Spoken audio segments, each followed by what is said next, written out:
are in Stockport, we are doing a piled foundation for an extension due to the presence of clay and a nearby tree. During the changing seasons, the clay in the ground will shrink and swell due to the presence of the tree. The first step of the piling process is to auger the piles. We do that using an auger which is mounted to the excavator with the auger flights. The auger flights remove the clay out of the ground to the depth required.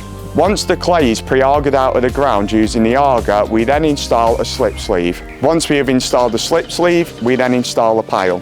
We then drive these piles until they hit the point that they are capable of holding up the building.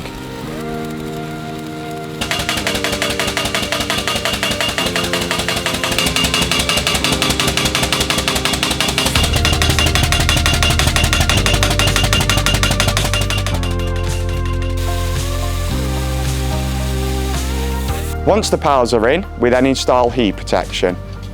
Heave protection comes in two forms. We have the void former that goes on the bottom of the trench and a clay master that sits on the inside face of the trench.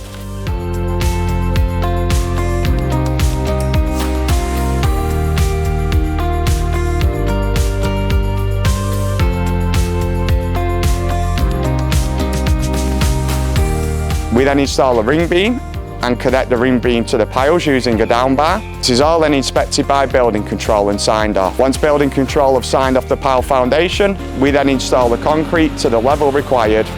The concrete is brought to the foundation using two methods, either a wheelbarrow or a pump. On this project, we are using wheelbarrows.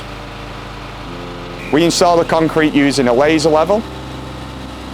We rate the concrete to the position required. We then tamp the concrete to give a smooth finish for your builder or bricklayer to come in after us to lay their brickwork and blockwork on our completed foundation.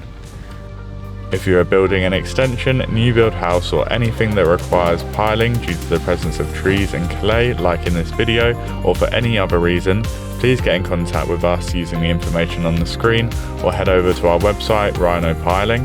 If you want any more information on piling, head over to our YouTube channel where you can watch more videos.